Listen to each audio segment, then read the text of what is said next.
सदा हि धर्मस्य ग्लानिर्भवति भारत अभ्युत्थानम्। मैया प्रभु श्री कृष्ण के उलाहनों से तंग आ गईं और डंडा लेकर श्री कृष्ण की ओर भागने लगी। जब प्रभु ने अपनी मैया को क्रोध में देखा तो वह अपना बचाव करने के लिए भागने लगे। भागते भागते श्री कृष्ण एक कुम्हार के पास पहुंचे। कुम्हार तो अपने मिट्टी के घड़े बनाने में व्यस्त था, लेकिन जैसे ही कुम्हार ने श्री कृष्ण को देखा तो वह बहुत प्रसन्न हुआ। कुम्हार जानता था कि श्री कृष्ण साक्षात परमेश्वर हैं। तब प्रभु ने कुम्हार से कहा कि कुम्हार जी, आज मेरी मैया मुझ पर बहुत क्रोधित है। मैया डंडा लेकर मेरे पीछे आ रही है। भैया मुझे कहीं छुपा लो। तब कुम्हार ने श्री कृष्ण को एक बड़े से मटके के नीचे छिपा दिया।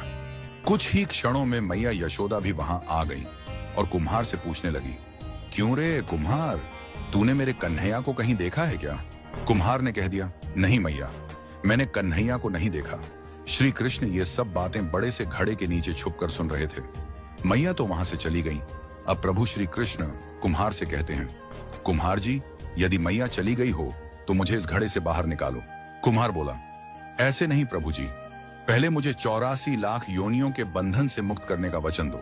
भगवान मुस्कुराए और कहा, ठीक है, मैं तुम्हें 84 लाख योनियों से मुक्त करने का वचन देता हूं। अब तो मुझे बाहर निकाल दो। कुम्हार कहने लगा, मुझे अकेले नहीं प्रभु जी, मेरे परिवार के सभी लोगों को भी 84 लाख योनियों के बंधन से मुक्त करने का वचन दोगे तो मैं आपको इस घड़े से बाहर निकालूंगा। प्रभु जी कहते हैं, चलो ठीक है, उनको भी 84 लाख योनियों के बंधन से मुक्त होने का मैं वचन देता हूं। अब तो मुझे घड़े से बाहर निकाल दो। अब कुम्हार कहता है, बस प्रभु जी, एक विनती और है, उसे भी पूरा करने का वचन दे दो तो मैं आपको घड़े से बाहर निकाल दूंगा। भगवान बोले, वो भी बता दो, क्या कहना चाहते हो?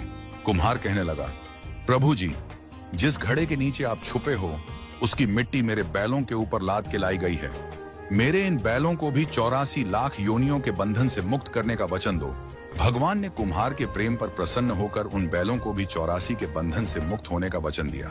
प्रभु बोले, अब तो तुम्हारी सब इच्छा पूरी हो गई, अब तो मुझे घड़े से बाहर निकाल दो।